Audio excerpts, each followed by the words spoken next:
Bom dia, tudo bem com vocês? Então, retomamos o nosso conteúdo, né, para o quarto bimestre, o último do ano, tá? Trazendo aqui, né, dando continuidade aos nossos assuntos, né, que trabalhamos até então, no último, né? Esse especificamente com relação à organização social do trabalho na Grécia Antiga, né. O porquê? Bem, primeiramente, trabalho, né, todo mundo precisa de trabalho, né, e o trabalho ele é o quê? Né, nós organizamos, ele está organizado dentro do nosso quadro social, né, cada um tem uma função, e cada função, cada trabalhador e cada profissão, né, ela faz parte, né, dessa organização social, né. Nós viemos nos organizando há muito tempo, então mesmo antes da Grécia Antiga, certo? Né, trabalho é tudo aquilo que despende, né, da força, do pensamento, né, você só trabalha, você só age a priori, né, quando você tem a concepção, quando você conhece aquilo que você está fazendo, né, então tem uma ligação do ser humano, né, entre todas as suas funções, mente e corpo. É legal? Então, antes mesmo da Grécia Antiga, o trabalho já existia, né? Nós pensamos aqui numa organização social a qual nós passamos a nos influenciar, né? Ou que influenciou, né, as culturas posteriores, certo? Porém, nós estamos falando de uma questão geográfica, regional, né? Regional, Grécia. Grécia Ocidental que vai influenciar o Ocidente. Nós pensamos, por exemplo, que o Oriente, a questão do trabalho ou a concepção de trabalho que o Oriente tem é diferente da nossa, né? Nós vamos entender que existiram, né, dois viés, duas formas, né, do fato do trabalho, né, do trabalho ele ser concebido e entendido pelo ser humano.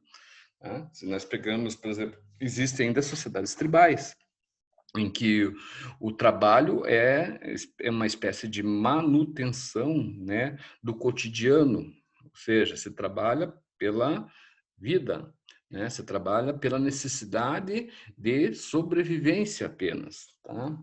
O trabalho não está ligado como nós conhecemos, né, o nosso trabalho, nós trabalhamos muitas vezes para quê?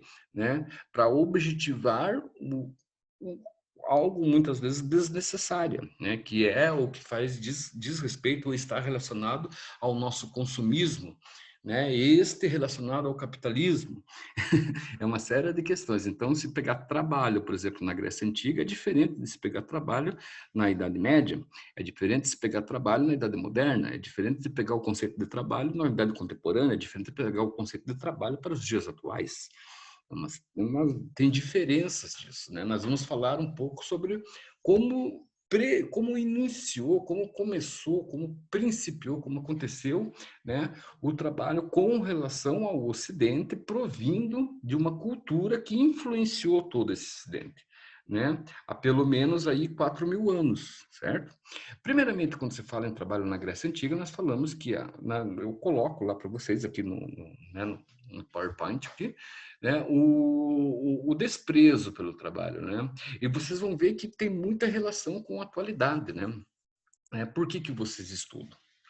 O que vocês estão fazendo aí escutando um cara que vocês nem conhecem aqui, né, que é o professor, né? Ou outros, né? Por que que vocês, vamos colocar assim,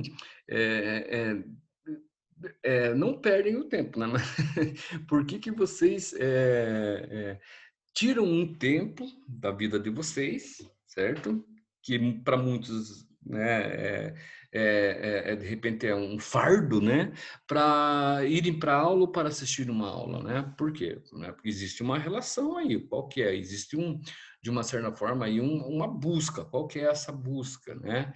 É por uma melhor vida, né? Por uma melhor condição de vida no futuro. Os pais de vocês aí põem vocês a estudar, colocam vocês a estudar justamente por isso, né? Porque eles querem um futuro melhor. O que é esse futuro melhor? Está relacionado ao trabalho. Certo? Então, que tipo de trabalho? Né? Um trabalho que despenda o quanto menos, né, de vocês, despenda de vocês, o possível. É isso que a sociedade ou que o mundo pensa hoje. Se você pegar, por exemplo, lá filmes assim moderninhos, né, basicamente quase todos os atores ali têm algumas profissões assim, né, que são profissões liberais, né, que são profissões assim de destaque dentro de uma sociedade. O advogado, médico, dentista, enfim, né, são pessoas que têm um certo destaque na classe social, diferente, por exemplo, daquele que é o trabalhador braçal, né, é o trabalhador que é a pessoa que está lá, por exemplo, que é caixa de supermercado. Isso daí, nitidamente, né, existe uma diferença entre classes sociais, né? A classe baixa, a classe média e a classe alta, né? Então, desde lá, desde a formação da Grécia Antiga, desde essa concepção, né, de trabalho para alguns, né, identificar uma classe social e para outros, né, outra classe, isso já vem acontecendo. Então, os gregos ali, eles, de uma certa forma, têm um certo desprezo pelo trabalho, principalmente o trabalho manual, o trabalho braçal, né? Isso era desprezado, a valorização dos caras era para o ócio, né? Não é o não se fazer nada, mas viver, né? Viver vamos colocar do pensamento ali, né? Viver de comandar as coisas, né? Esse é o ócio. Alguns falam que esse também é um trabalho tão qual importante. Depende como esse, né, esse pensador se coloca dentro da sociedade. Se for no nosso caso, por exemplo, com relação a muitos aí, é quase também que desprezível esse tipo de trabalho, né? Então, se valorizar o ócio, mas a falta é se valorizar o não fazer nada, né? Mas alguém, se essa pessoa não faz, ou melhor, né, vive do ócio, alguém está trabalhando para que ele viva nesse ócio, né? Então, acerta uma certa inversão de valores hoje na sociedade, não é verdade? A predominação do trabalho, o pensamento, vamos colocar, a concepção de trabalho, como eu falei, vai mudando conforme o tempo. Na Idade Média, por exemplo, o trabalho, na Idade Média, na Idade Moderna, o trabalho vai passar a ser valorizado, né, com relação ao religioso, né? Mas isso nós vamos ver mais para frente, certo? Então, existe uma certa, da Grécia Antiga, uma certa valorização do ócio. Agora nós vamos ver o que é. Isso daí não é todo grego que vive do ócio, certo? E nem todo grego, né, despreza o trabalho, é desprezado pelo trabalho. Nós vamos ver aqui, né? Esse daí é um conceito mais genérico quando se fala, por exemplo, a respeito da organização social e o trabalho na Grécia Antiga. Tá? Vemos que na Grécia Antiga existe uma hierarquia social. O que é essa hierarquia social? Cidadão grego, por exemplo. Quem que era cidadão grego? Bom, cidadão grego, nós vamos ver ali embaixo de quem é, mas era o que vivia do ócio, tá? E o que desprezava o trabalho. Por quê? Né? Porque os excluídos que viviam do trabalho, né, que viviam do próprio trabalho, eram mulheres, escravos e estrangeiros. Então, existe uma diferença. Um cidadão grego é uma pessoa que vive do ócio, que despreza o trabalho, enquanto os outros, né, o fazem, ou seja, trabalham, né, mas são excluídos. Dentro desses excluídos, então, nós temos as mulheres, os escravos e os estrangeiros. Tá? Para o cara, para o cidadão viver do ócio, ele, como eu falei para vocês, ele precisa de alguém. Né? Ele não faz o trabalho, mas ele compreende o outro com relação ao trabalho. Tá? É claro que também que não dá para generalizar, né? Nós temos que falar, nós temos que pensar o seguinte, né? Desde lá para cá, o nosso mundo, né? O nosso mundo, ele tem diferenças sociais, né? E essas diferenças sociais, elas vão ocorrendo conforme as necessidades vão se fazendo, né?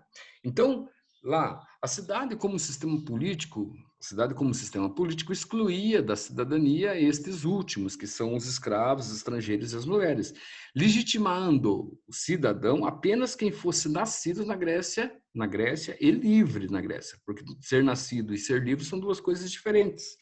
Você poderia ser nascido na Grécia, mas ser filho do quê? De escravo. Você poderia ter nascido na Grécia, mas ser filho do quê? Né? De um estrangeiro. Então, você não tinha a mesma legitimidade que fosse, por exemplo, um cidadão, certo? Que tivesse uma postura dentro dessa hierarquia social desde os seus primórdios, aquela coisa que nasce do berço. Então, tá aí a frase. Nascer do berço significa nascer de uma família que seja nobre, né, que nunca trabalhou. Aonde está ligado essa concepção de ser nobre, de que nunca trabalhou? Está ligado com relação, de uma certa forma, ao pensamento religioso deles, ao politeísmo, aonde eles acreditavam que Zeus, por exemplo, amaldiçoa quem trabalha, amaldiçoou quem trabalha. Então, o cara que trabalha ele foi amaldiçoado por Deus, né? Por Zeus, desculpe, né? Só para você ter uma ideia aqui, ó, um dos pensadores mais clássicos desse período é um filósofo chamado Aristóteles, né? Em seu livro, no seu terceiro livro, denominado Política, ele deixa claro que logo no início, que, ó, cidadão significa ser titular de um poder político não limitado. Né? O que é um poder político não tem limites, né? É um cidadão o cidadão seria o político hoje, né? Especificamente o que nós conhecemos no nosso mundo, o que nós conhecemos no nosso Brasil, né? Aquela pessoa que está, né, diretamente ligada ao quê? Diretamente ligado a elaborar leis, né? Aplicar leis e etc e tal. Então, esse é o cidadão grego, diferente dos outros, certo? Mas não significa que esse cidadão, que esses, né, esse cidadão da Grécia Antiga vivesse especificamente como eu estou colocando aqui. Né? Aí precisaria de mais tempo, de um tempo a mais para as aulas, para poder realizar um trabalho mais minucioso a respeito dessa concepção e de hierarquia social dentro da Grécia Antiga. Outra questão que é interessante se falar aqui, o grego aqui, essa concepção aqui de cidadão grego aqui, ele está ligado também a uma concepção formulada em Atenas. Tá? Então, talvez não posso generalizar e colocar todas as cidades gregas, porque eu não sou um conhecedor de toda a Grécia Antiga. Né? A Grécia Antiga ela se faz por várias regiões, né? E como muitas delas são cidades-estados, ou seja, muitas delas têm as suas próprias leis, né? A respeito de política, a respeito de cultura, a respeito de sociedade, né? Fica difícil você falar assim, olha, isso ocorre em toda a Grécia. Eu coloquei de um modo geral, tá? Mas eu estou explicando que talvez, de repente, lá, uma cidade que eu talvez nem sei o nome, né? Uma cidade-estado que talvez eu nem conheça durante todos esses 20 anos dando aula, que eu nem conheça ali, de repente tivesse uma organização social de trabalho diferente de tudo isso que eu estou falando para vocês aqui. Tá? Isso é de um modo geral, né? Geralmente, por isso que a história, por isso que você fala muito de Esparta, de Atenas e Esparta. Por quê? Porque são duas cidades modelos dentro da Grécia Antiga, dentro desse mundo grego antigo. Tá legal? Não dá para a gente falar assim, olha, isso acontece em toda a Grécia, né? Nós temos uma concepção, um modelo, tá? De duas cidades que são, né? Que ascenderam, né? Que sobressaíram nessa questão de organização social do trabalho. Isso é interessante se falar, deixar bem claro, né? Porque senão a gente acaba acreditando que... E por que Grécia, e por que nós temos apenas não temos outros, mas por que Esparta e Atenas? Bem, provavelmente pelo modo de produção, provavelmente daquilo que sobrou, provavelmente da abundância que sobrou de fontes. Então, as fontes que nós encontramos são mais nessas cidades, que eram cidades, era como espécie, vamos colocar, por exemplo, o Brasil. Qual que é o estado mais conhecido no Brasil? Né? São Paulo e Rio de Janeiro. Depois vem os outros, né? Depois vem as grandes capitais. Concorda comigo? Daí vem lá Belo Horizonte, né? Vem lá Bahia, vem lá o Curitiba, né? Falando agora numa cidade, vem aí vai, cara, entendeu? É uma, né? Então, mas pensar, por exemplo, que as cidades assim, uma cidade mais conhecida do mundo com relação ao Brasil, né, é São Paulo e Rio de Janeiro, sem sombra de dúvidas. Era da mesma forma que lá. Qual que eram as regiões mais conhecidas naquele momento da Grécia Antiga? Lá? Simplesmente Esparta e Atenas. Damos continuidade na nossa próxima aula a respeito de organização social do trabalho na Grécia Antiga, né, falando um pouco mais sobre falando sobre um pouco mais, não, começando a falar sobre a questão da escravidão ateniense. Tá? Como volto a falar, essas cidades são cidades modelos, referências, tudo bem? Próxima aula, próxima segunda.